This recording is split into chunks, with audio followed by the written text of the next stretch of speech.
of weird things have happened recently. First of all, OpenAI has released its new text-to-video feature, and it's better than anything we've ever seen in the past. Previously, you could tell that the videos were very shitty. But now, OpenAI is making video that is so realistic that you know it's going to change the way we navigate the entire world. And then there was a Super Bowl over the weekend.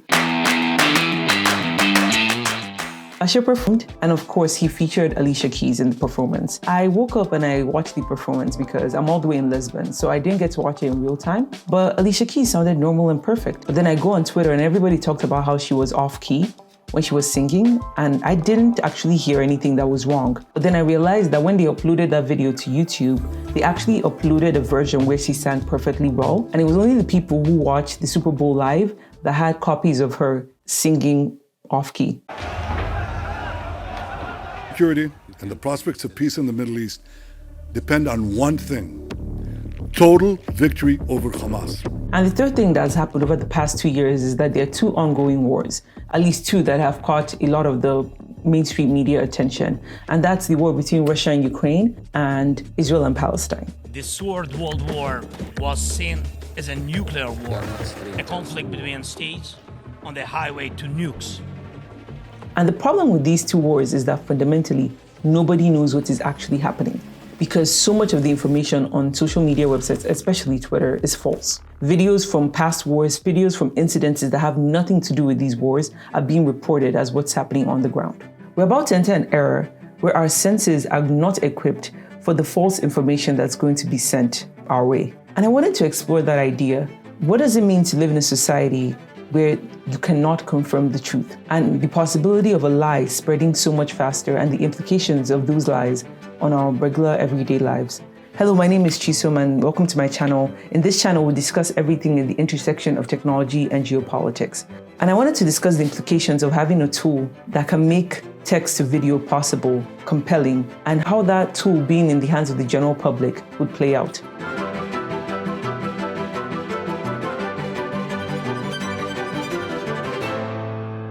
Human beings have had a couple of ways of making sense of the world. Imagine that you didn't have the things we had today. We didn't have YouTube, we didn't have social media, all the tools that allow us to navigate this complex world. We had culture, we had religion, and we had community.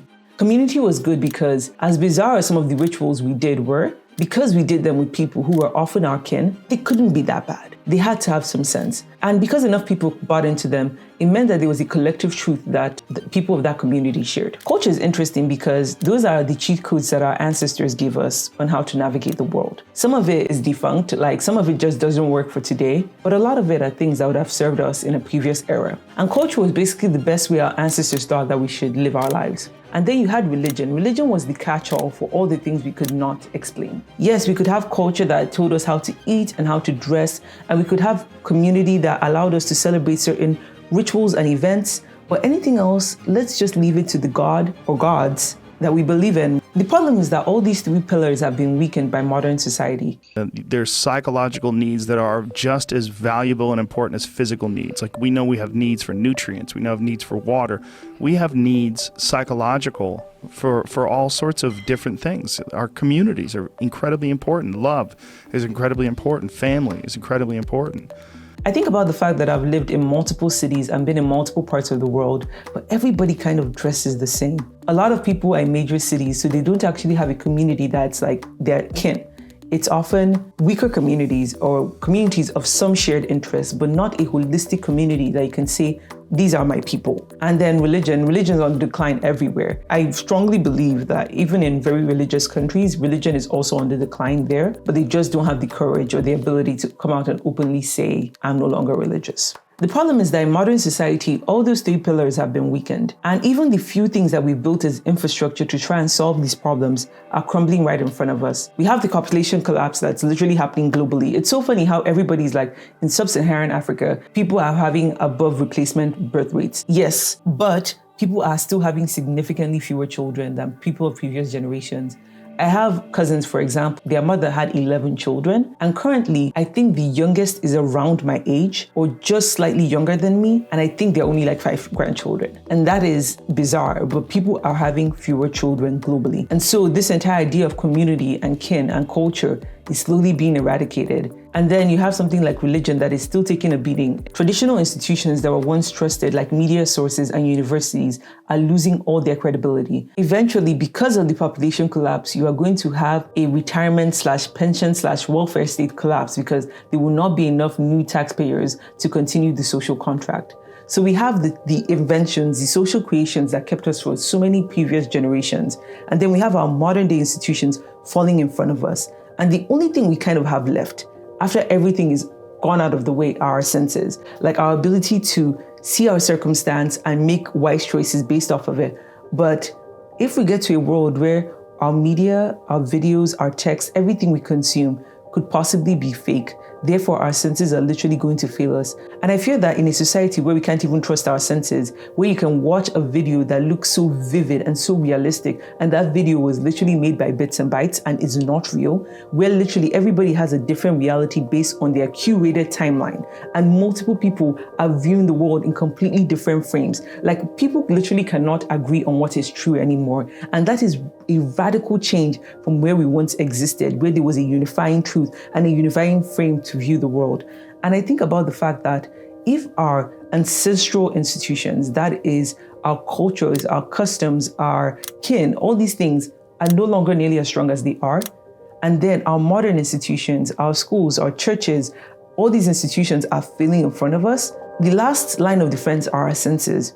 And what happens when you fundamentally cannot trust yourself? There was a time if you wanted to figure out if it would rain, you look out the sky and you try to guesstimate if it would rain that day. And we're now at the point where if I wanted to know if it would rain, I would just check the weather app, because the weather app is more accurate than any of my senses. If I needed to go to a certain location, I would need to have figured out how to get there by myself. I would have needed to develop a strong intuition as to how to drive my car to get there. But now I just use Google Maps.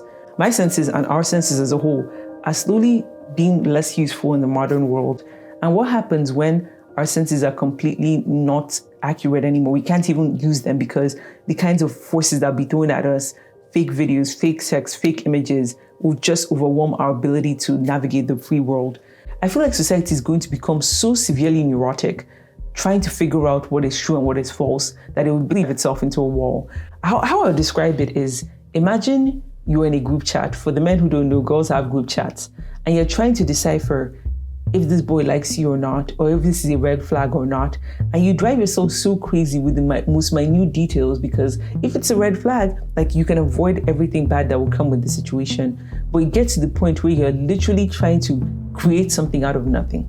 It becomes so seductive to think that you can figure out if something is inherently a red flag or not. If this is a sign that this person is inherently going to waste your time, or this could be a fruitful relationship. I feel like people are going to go crazy trying to figure out if this is the truth or this is false. People are literally going to try to look at every tiny piece of a video to figure out if that video is actually real or not. And I think that is going to be a disaster for society, because even in those group chats, the women are going crazy trying to figure out if this is a red flag or not.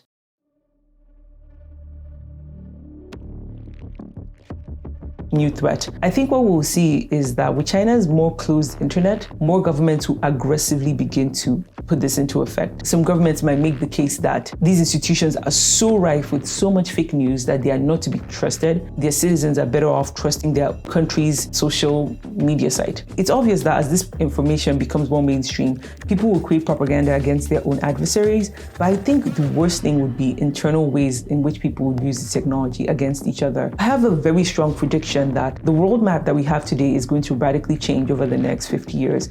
And I would not be surprised if countries literally break away from each other due to fake news being used internally in the country. In every single country I've lived in, there's always been a major divide between the North and the South, or the East and the West. You see this consistently.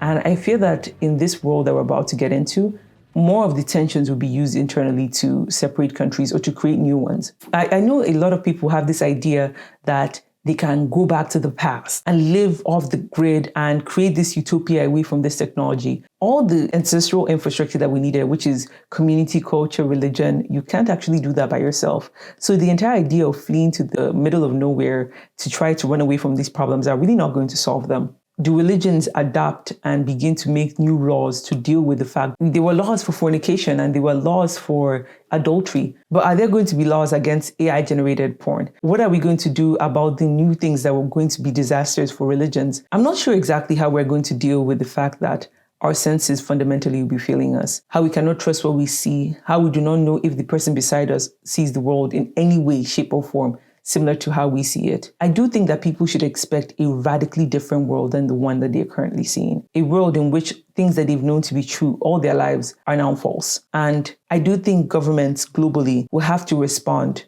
to this situation with intense cultural, social, political changes that unify nations, since these tools can basically be used to separate, segregate, and alienate people